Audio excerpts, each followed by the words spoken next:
my god! What time is it? It's like 12:30. That means there should be an iPhone 8 leak. Let me just check Twitter real quick. Yep, there it is. Let's talk about that.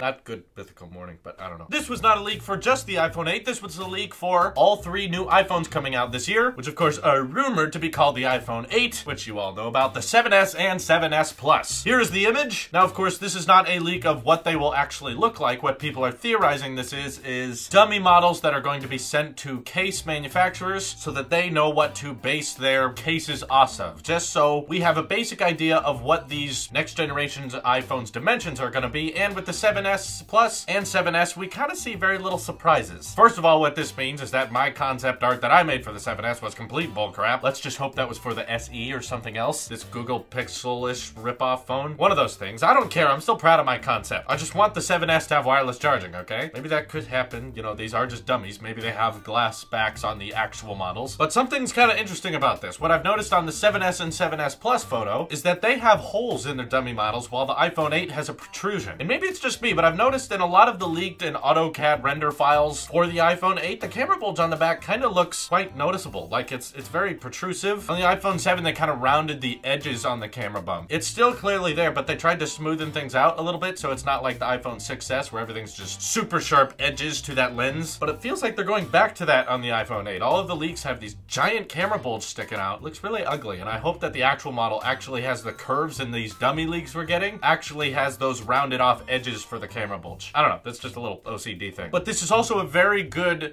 helpful image to convey to people that, hey, the iPhone 8 is not going to be the size of your Plus model iPhone, which most of us have that now. Even though the display will be larger than any other iPhone before, the form factor is going to be very close to the 7S. And in this picture, it looks like the 8 is actually slightly bigger than the 7S, which is not what we've seen by other concepts before. But of course, we can't see the bottom of these phones, so maybe they're just not perfectly aligned with each other. Maybe. But here's the most encouraging thing I like about this rumor and leak. The fact is, if you're going to send a dummy model smartphone, which we keep seeing this glass one of the iPhone 8 leaked as well, if you're going to send those dummy models to case manufacturers, which is supposedly what these are all being made for, and that's why we get leaks of them, is because, you know, the people at Foxconn have to go through like TSA security system to get into the building to make iPhones. So there's not even a chance that someone could get in that building, pull out their phone, and take a picture of a completed iPhone 8. The chances of that are so slim because Apple realizes that all of the leaks surrounding the iPhone 8 are so massive and so exciting to people that it's hurting current iPhone 7 sales, so they don't want anyone going in there. However, these dummy models that they're sending to case manufacturers, those aren't as important. And once they're sent out to case manufacturers, the privacy is not as top-notch as it is at Foxconn. And what I'm noticing in all these dummy models is they're not indicating that Touch ID would be on the back, which of course I don't like. That's Plan C for those who don't know. Plan A is to have it embedded into the display, which Apple was granted a patent for. That's a little encouraging. Plan B is to have it in the power button, which is kind of weird and different, and it would make the power button a little bigger, and it would probably make Touch ID harder to set up and more confusing to use, but it is something you would rest your finger on pretty naturally. It's still better than having it on the back, which of course is Plan C. And then there's Plan D, which is still actually a possibility, and that's what scares me. Removing Touch ID altogether. The idea that on the next generation iPhone 8, we're just not gonna have the fingerprint reader, which is scary. If Apple did that, I would be very disappointed in them and very frustrated that they invented this new technology and then immediately removed it. That's not the Apple, I know. But I just feel like if they were gonna put Touch ID in the back, you would have to tell your case manufacturers, hey, make sure you leave a little hole right there, okay? And on none of these leaked models do they show anything like that. I've read a couple reports, and I can't guarantee how valid these is, but they're saying that on the new iPhone 7S and 7S Plus, dimensions are actually going to be slightly different than our current iPhone 7s. Not in a preferable way either. They would actually be a tad thicker, which my hope is that they're okay with making the 7S iPhones thicker, because then, for one, you could remove the camera bulge, and that's why we're seeing holes in this leaked photo and not protrusions like we do on the iPhone 8, and that means we could have a bigger battery life and just overall greater specs in the 7S and 7S Plus, which are going to be cheaper. But wouldn't it be great if, since the iPhone 8 is kind of it's the all-star of the next iPhone lineup, everyone's gonna want that one, so that's the most beautiful one. What if Apple was like, okay, the 7S and 7S Plus, they're clearly not the most beautiful iPhones here, so we're gonna give them some functional features, like of course an expanded battery life. Again, a refreshed design so that they don't have a camera bulge would be great, just so that if you don't have that money to spend on the iPhone 8 or that patience to wait for it to get to you, you get a couple benefits as well. Of course, these are just dummy models. This means that the 7S and 7S Plus could have glass backs, so they support wireless charging just like the 8. I would love to see that. Yes, it would make these phones heavier. However, Apple would probably do something like this to the 7S lineup, because that means none of your old iPhone 7 cases would work on your iPhone 7S, meaning you'd have to buy cases all over again, which is great for the case companies and for Apple. It's a little bit mean, but honestly, if my old cases don't work anymore, but I get a removed camera bulge and I get a glass back for wireless charging, I'd be happy, even though I probably won't buy one. Because there's still a lot of great iPhone 8 features that we can bring to the S models. Upgraded waterproofing like IP68, the faster processing chips, faster charging given we have USB-C to Lightning in these next generation iPhones. So just because the 8 is going to be the coolest iPhone ever doesn't mean that we have to completely forget about those two other 7S phones. Let's make those pretty cool. Let me know what you think of this leak in the comments below. I do actually think they're dummy models. I don't think this is fake. It definitely could be. I've been wrong in the past, clearly. But it makes sense that Apple would be sending out these basic iPhone dummies just so that case manufacturers have a rough idea of what to build their cases on. And let's really hope that they get Touch ID embedded into the display. That will make me love Apple so much, even though I already do. This is your Apple Sheep here, and I will see you in the next one.